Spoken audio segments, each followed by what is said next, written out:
Alright, so our rich main character hits her with the ultimate proposal. Since she can't pay rent, she has to become his personal maid. The music kicks in for a beautiful montage. Honestly, the vibes in this intro are immaculate.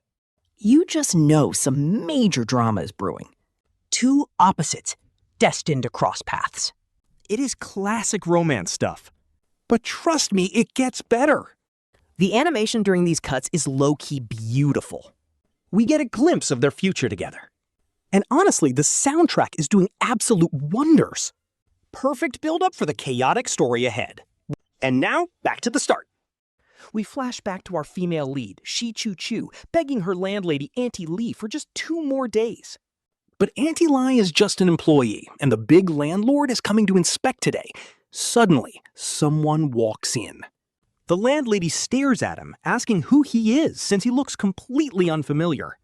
She immediately assumes he is her boyfriend and demands he pay her rent right now.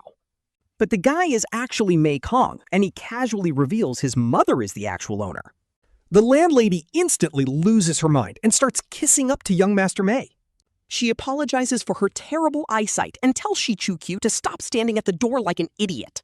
She drags them inside, ordering our poor girl to go pour some tea for their big landlord. Aunt Li explains that everyone in the building paid their rent except for this one final household. It is a special case. Shi Chuqiu speaks up, quietly explaining to the landlady that they are actually classmates.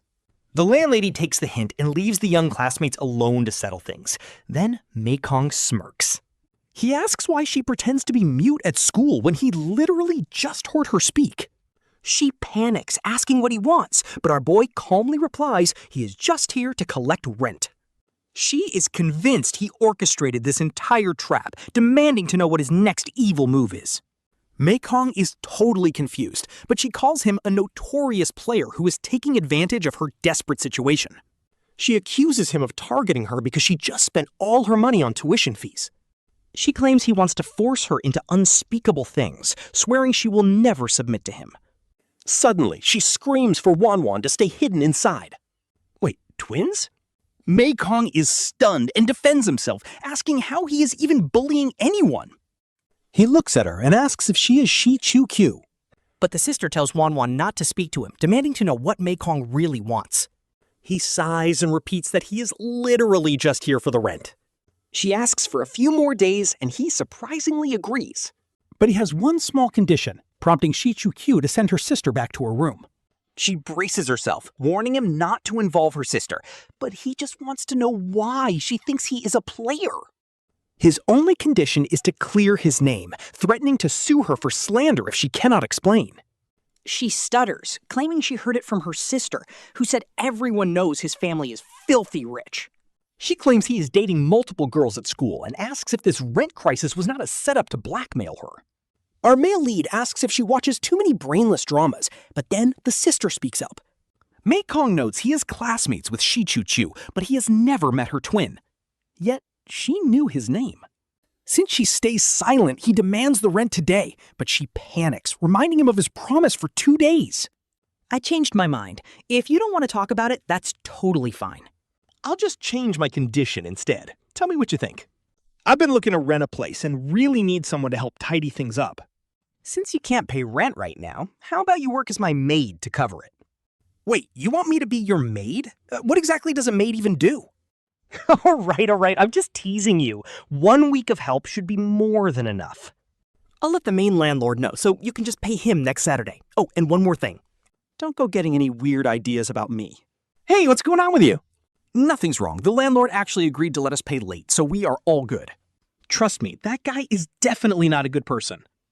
Remember Wanwan, he wanted me to be his maid and serve him, so he is a villain. Hey, Mei Kong, what are you staring at so intensely? Oh, nothing. Just zoning out. Silence. You're seniors, yet your test scores are terrible, so I'm changing the seating chart. I'm pairing people up so you can help each other improve. First up is Shi Wanxia. You'll be sitting with Mei Kong. Next time I see you eating in class, your mom's coming in. Seriously, pack up your things and move over there right now. Wait, where exactly am I supposed to move? To the front row, obviously. Shi Wanxia has trouble hearing, so make room for her classmate. The rest of you, quiet down and get to your new seats immediately.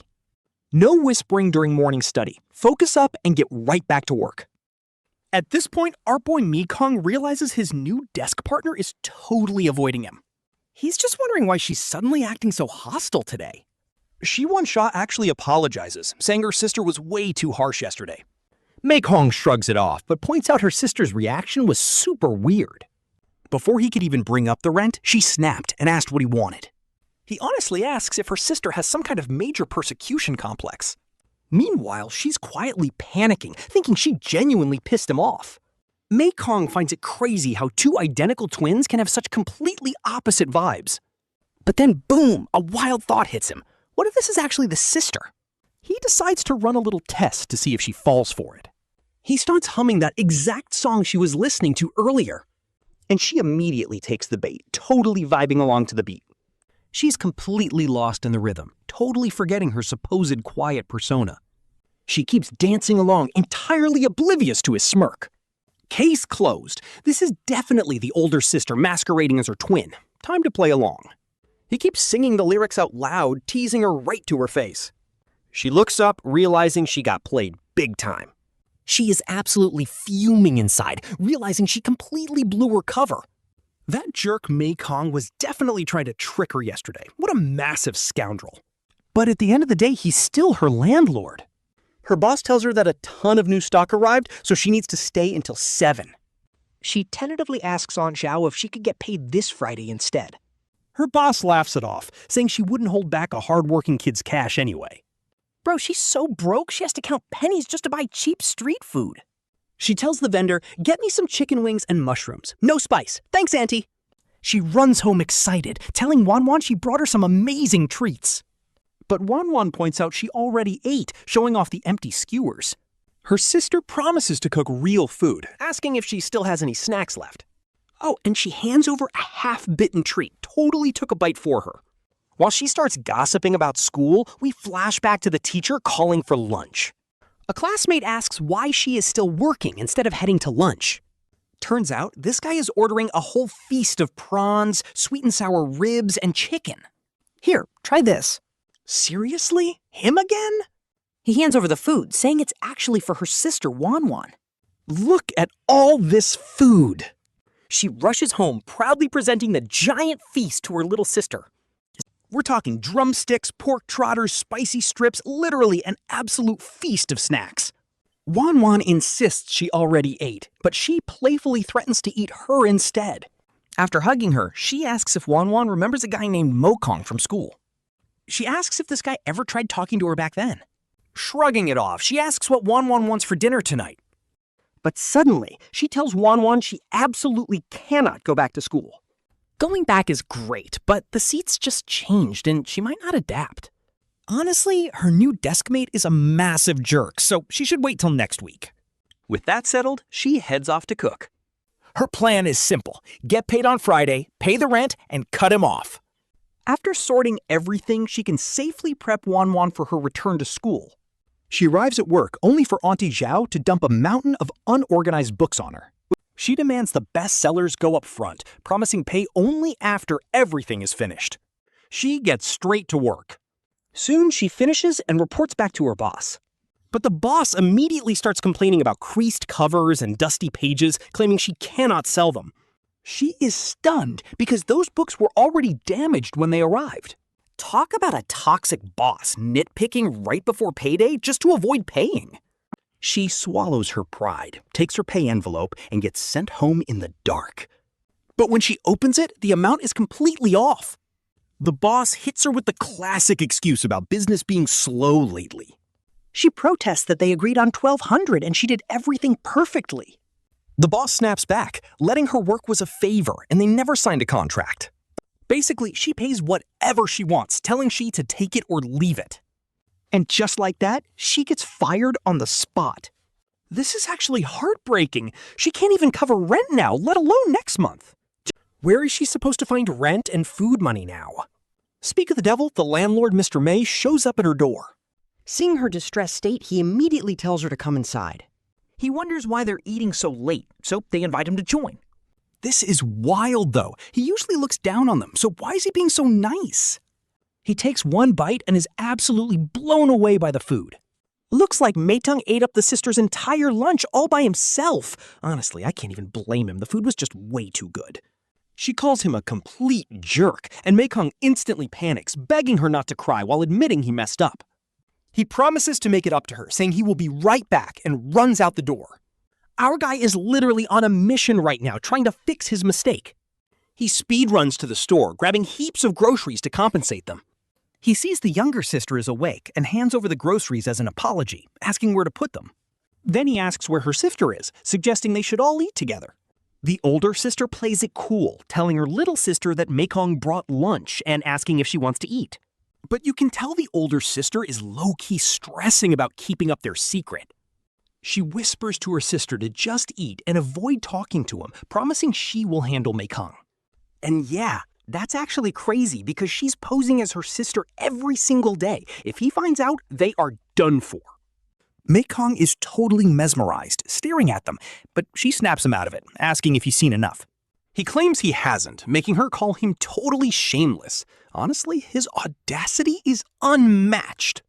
The little sister nervously tries to greet him, but the older sister quickly cuts her off. She warns him to stop harassing her sister, which immediately offends our main character. He calls her out, calling her Shi Chuqiu, reminding her who they are. He points out that he and her sister are desk mates at school who get along great, so why can't they even chat? The sister stutters, claiming she is only worried he will speak carelessly and scare her sister. Wan. Mei Kong just laughs it off, teasing that he will just talk to her at school when she's not around. Once they settle down, she thanks him for the meal and the groceries, but things are about to get serious. She admits she only has 800 yuan left and begs him for a few more days to pay the rest of the rent. She promises to get the cash, but Mei Kong explains that even though he is the landlord, he is just collecting for his mom. If she keeps delaying, he won't be able to balance the books, and even as a classmate, he can't keep making exceptions. He needs to understand her situation so he can actually have a solid excuse when his mom asks about it. She asks what he wants to know, and he teasingly asks why a certified beauty like her still cannot pay the rent she promised. After she explains her situation, Mei Kong suddenly realizes that her part-time workplace is actually owned by his family too. He stops her, asking for the exact name of the shop where she does her part-time job. Cut to her part-time job at a bookstore, where a rude customer is complaining that a book costing 35 yuan is too expensive. The sketchy shop owner snaps back, saying it is a rare import, and tells the guy to just go pick a few if he wants. The customer picks one and asks the owner if he can guarantee the book is a licensed, authentic copy. The owner gets defensive, asking if he looks like a pirate seller, while the customer keeps pressuring him. Talk about drama! The guy insists that if it is authentic, he will buy it, but if it is fake, he will literally eat the book. But then, boom, the guy rips the book apart. The owner is furious, accusing him of destroying his stock. And guess who decided to show up? That is right. Mei Kong steps into the shop. He notes the shop has plenty of business, but the owner rudely tells him to get out, unaware of who he is dealing with. Mei Kong suggests it is time to raise the rent, but the owner threatens to call security if he does not back off. At this point, Mei Kong drops the bomb, revealing he is the actual landlord, but the owner just laughs in his face. The owner claims he knows the landlord personally, but Mei Kong calmly states his name and mentions his mother's last name is Yu. He tells the owner that the annual rent is immediately doubling from 50,000 to 100,000 yuan. The panicked owner quickly calls President Yu, trying to confirm if this kid is lying. The owner, Zhao Chunhua, nervously asks if the rent is still the same rate they previously agreed on. He complains that a random kid is demanding $100,000, calling him a total scammer. He hands the phone over to Mei Kong, smugly expecting his boss to totally destroy this kid's confidence. The boss on the phone starts yelling, but Mei Kong casually replies, asking if she forgot she sent him to collect rent. Plot twist! She gasps, realizing it is her own son, and tells him to just handle it however he wants before hanging up. She protests that they literally agreed on 50,000 a year, but the greedy landlord snaps back that the old deal is off. She cries that this is pure bullying, but the landlord coldly tells her to move out since plenty of people want this prime spot anyway, before hanging up.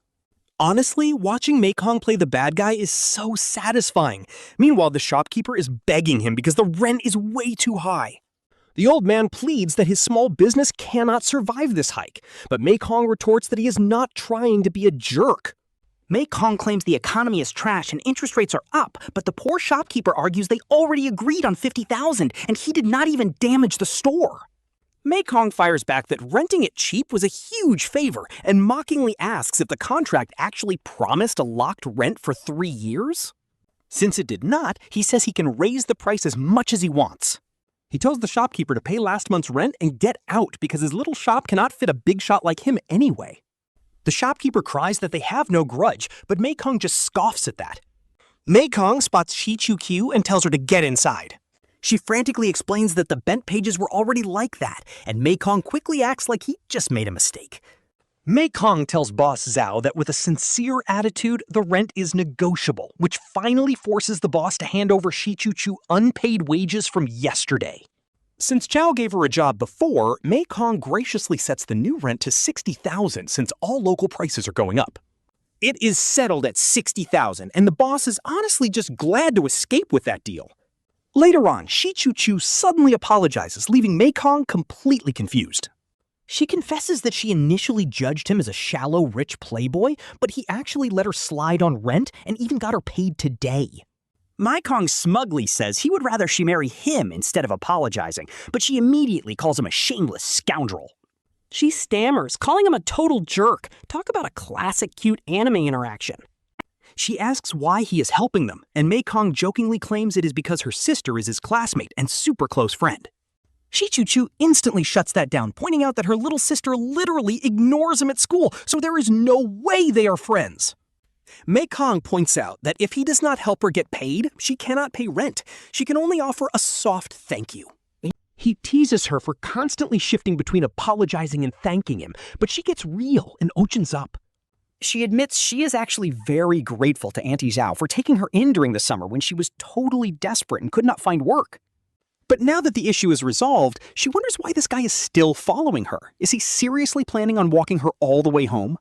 She suspects he just wants a free meal and nervously tells him she is going home now, so he should stop. Mei Kong jokes that it is on the way, adding that he is actually just waiting for his rent money instead of listening to her ramble. She just glares at him, totally annoyed. She snaps back, telling him her name is definitely not just Hey. But he gets serious and asks her how she plans to pay next month's rent now. She mutters that she will just find another odd job, but Mei Kong reminds her of the date. Even if she finds a job tomorrow, there is absolutely no way she gets paid before rent is due, and she cannot keep delaying. So he offers a pretty sweet deal. Since he is moving soon and hates living alone, cleaning and cooking are going to be a total nightmare. She immediately sees through his elaborate scheme, realizing he went through this entire speech just to recruit her as a personal maid. She blushes and declares that even if he helped her get paid, she is absolutely not wearing a skimpy maid dress or calling him master. Mei Kong gets a smug look, teasing Shi Chuqiu that he never asked for that, and wonders if that is just her own secret fantasy. As she stammers in pure embarrassment, he clarifies that the actual job is just 2 to 3 hours a day of simple cleaning and cooking dinner with no weird outfits. He promises to buy all the ingredients himself, and she can even bring her sister over to enjoy the meals for free. On top of that, he will pay her $1,200 a month, matching her old salary. He suggests calling her a housekeeper, but she pouts that it sounds way too old, so he jokingly goes back to calling her a maid. Shi Chuqiu still hesitates, saying she can probably find another job. Mei Kong stops her, asking if she honestly thinks he is offering this out of pure pity. She asks what other reason a rich young master would have to live in this cheap, rundown village, and he confesses that he has a real motive. He is low-key addicted. He is addicted to her cooking and literally begs Miss Shi Chuqiu to accept the job and become his personal maid. Yuze. She reassures her sister that the rent has been handed over and everything is finally resolved. Chuqiu asks Wanwan to tell her the absolute truth. Did Mei Kong really never text her? She wonders how on earth this guy brainwashed her sister without ever even chatting with her. She suggests going to school on Tuesday instead, since she has some business to handle on Monday. Chuqiu decides to come clean before getting caught red-handed, especially since Wanwan is starting school. This means her clever sister impersonation act is going to have to be confessed to Mei Kong on Monday. Mei Kong tells her he wanted the water poured into a glass, not chugged straight from the bottle. He sighs and tells her to just forget it. But Chuqiu is confused. Does this guy not care about his image anymore? Confession day is here. She would honestly rather just pass away. Mei Kong realizes that when she apologized on behalf of Chuqiu, she was talking about herself. She was answering everything for herself. No wonder she always kept him away from her sister. All because she was terrified of blowing her cover. She wants to destroy this notebook. Usually, a request to meet in the woods only means two things, a fight or a date. She did not even touch the water bottle, so he would not jump her. If it is not a fight, could it actually be a romantic confession in the woods? Not gonna lie, seeing her standing there, she actually looks incredibly pretty. Mei Kong wonders what she is daydreaming about, since she has not noticed him yet. He says hello and asks what is so important that they had to meet in the woods. He jokingly asks if her sister finally fell for him and sent her to test the waters. He boasts about his charm, but claims he is too focused on studying to care about romance. But as he babbles about breaking hearts, she suddenly moves. He yells at her to use words, not fists. He asks why she is acting so different from home. Chuqiu snaps back, refusing to let her guard down. She demands he promise not to touch her first, then asks what he actually wants to say. He jokes that her hired thugs are running late, but then she drops a bombshell. She is Chuqiu. Wait, what? She just dropped her disguise out of nowhere? The author cooked hard with this scene. Mei Kong stammers, asking if she actually just spoke out loud.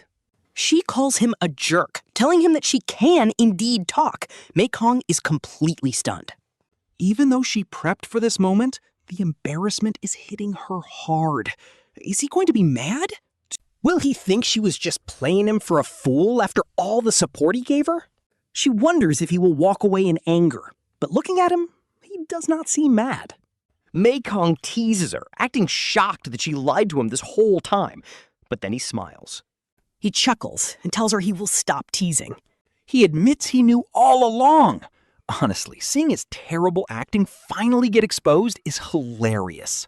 He says he is not lying, though he internally admits that playing along this whole time was a bit mean. But then she starts crying, sending him into an absolute panic as he begs her to stop.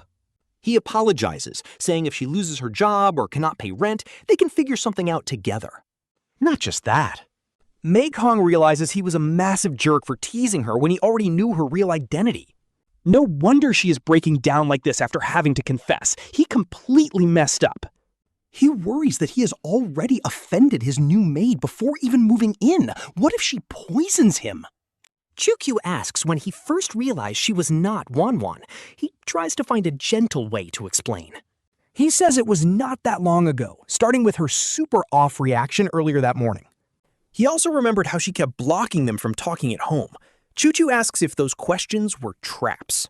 He instantly begs for forgiveness. Chuqiu asks if the cooking gig still stands, and he promises it does. She's already hit up the landlord to repaint the place and swap out the furniture so they can move in by this weekend. No joke, it was a massive pain to get this all sorted out. She basically scored herself a personal chef. Since he admitted he messed up, she demands 3 ground rules as payback. First, pay her on time. Second, she is strictly only doing the cooking and basic daily chores. Once her shift ends, she is clocking out immediately. As for the third rule, she hasn't even thought of it yet, but she will let him know whenever she feels like it.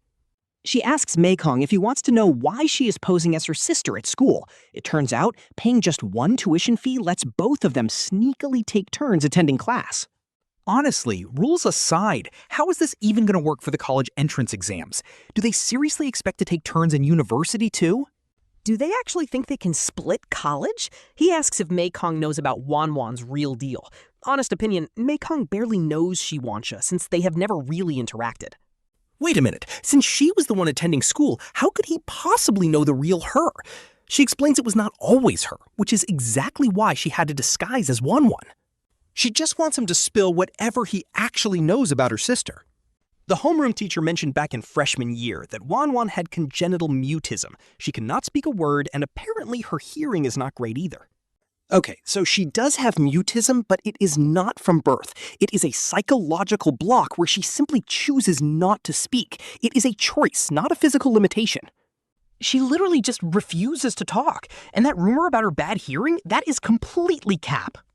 Her hearing is actually perfect. It is just a cover story, so when people talk to her and get ignored, they do not take it personally. Eventually, everyone just gave up trying to talk to her, but why on earth would she go to such lengths?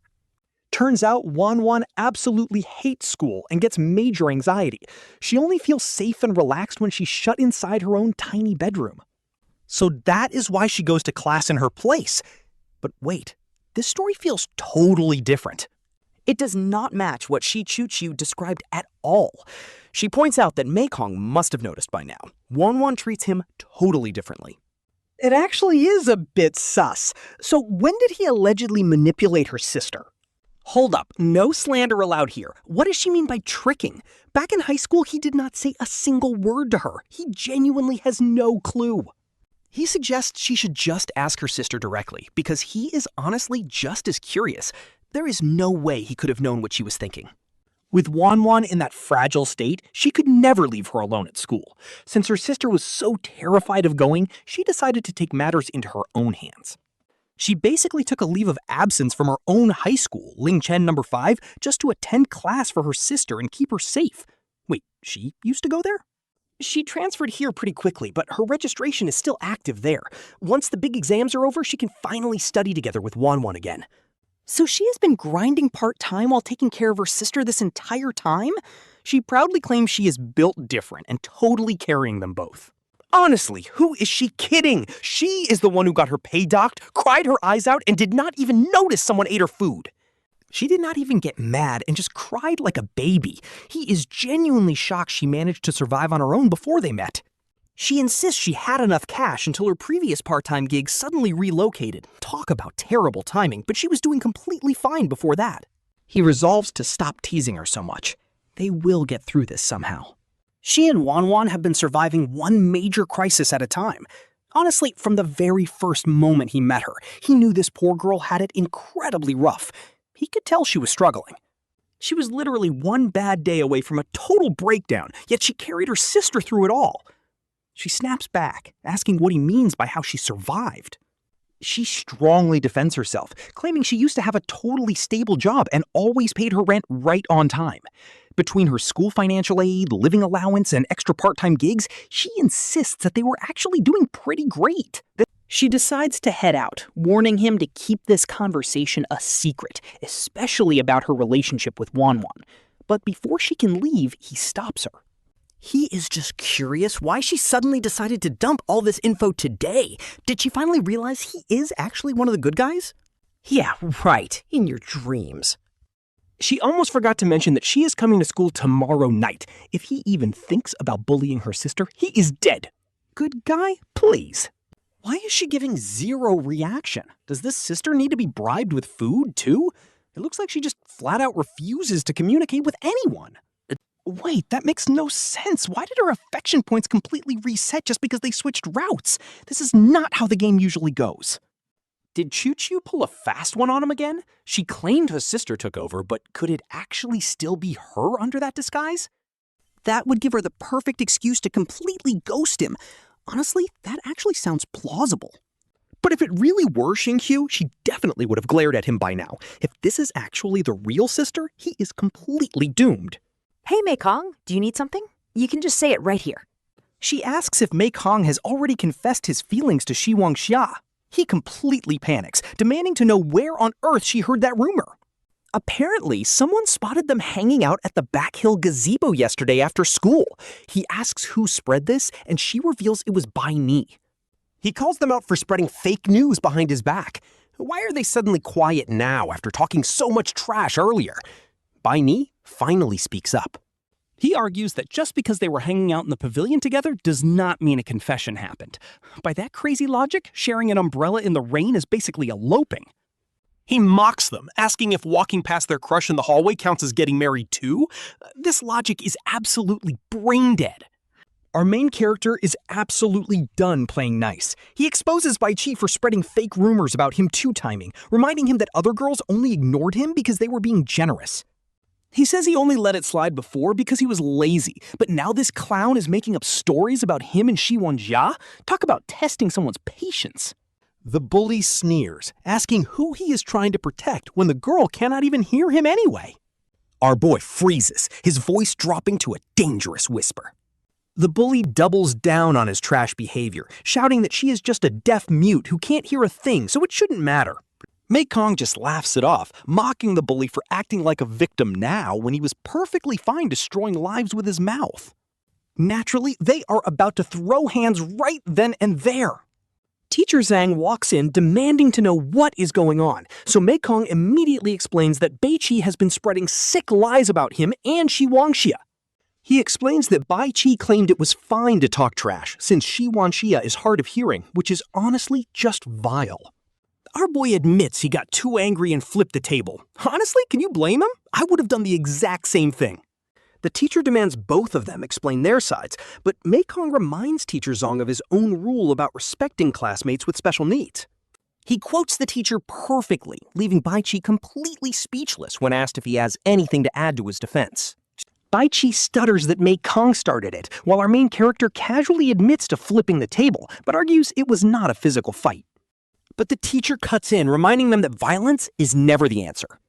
He lectures them that violence solves nothing and tells Mei Kong that disrupting the entire classroom order still carries a punishment. He gets sentenced to 5 laps around the playground right now. Later, the teacher calls Mei Kong into the office. Teacher Zhang admits it was not a real fight, but rules are rules.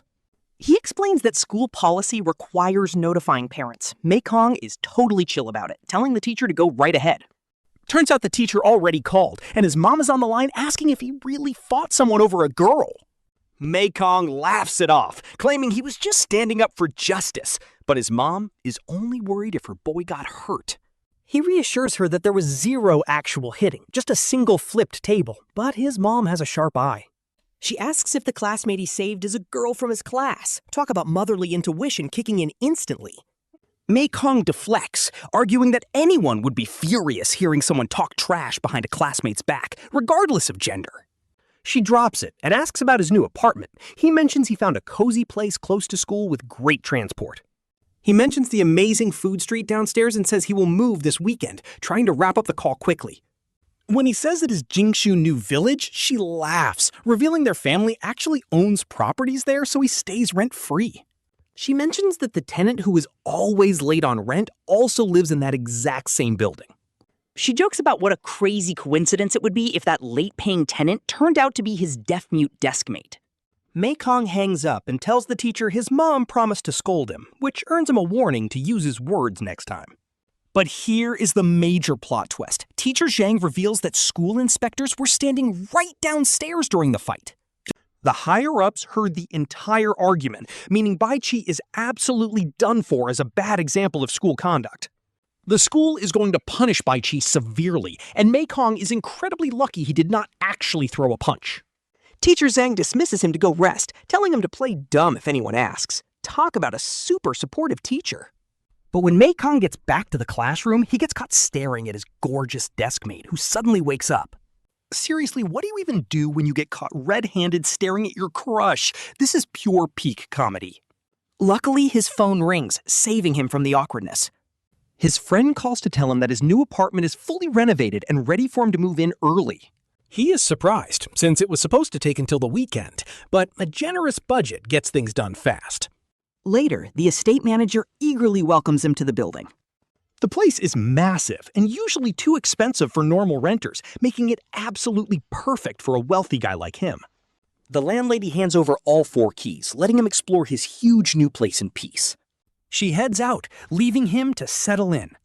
Mei Kong decides right then and there to move in the very next day. He is completely ready to move in tomorrow. But wait, who is that standing inside his new apartment? He suggests they head inside first to discuss some actual serious business. She wants him to spit it out because dinner is waiting, wondering if it is about rent. Yes and no. It is actually about the apartment next door, and it turns out he totally messed up. His mom already rented the place out to someone else. Turns out she listed and rented it, and the new tenant is literally moving in tomorrow. This means their whole deal for cooking and chores is off, which sucks because this place was perfect. Bad timing. Since he can't stay there anymore, he suggests calling it off. She offers to follow him, but his other options are way too far. He thinks it is too much trouble, but she insists she is completely fine with the hassle. And then, boom, the guy just bursts out laughing. No shot. Actually, the landlord next door just called him over because the place finished its renovations. Since he was close, he dropped by, but he teases Shi Chuqiu for being so eager to help. She immediately starts throwing hands, and he's begging for mercy. He begs her to go easy, crying out that he was totally just joking. She rolls her eyes and says it is time to cook before her little sister starves to death. Then she asks if young Master Mei should be heading home since their place is too small. He begs to stay for dinner, promising to eat anything she makes. There is no shot he is leaving now, promising he will head out right after dinner. She tells him to hang out with Wanwan, but he wonders why, since they already get along. She points to the room, demanding the door stay wide open. She warns him that he is only allowed to chat, and he better not bully her sister. He steps in and calls out Shi Wan. She responds with a quiet hello. He explains he is moving next door tomorrow, so he wanted to drop by and say hello. Her big sister sent him to keep her company, but honestly, he has no idea what to talk about. Trying to break the ice, he asks if she wants to check something out. He pulls out his book to show her. He keeps trying to find common ground, doing his best to make the kid feel comfortable.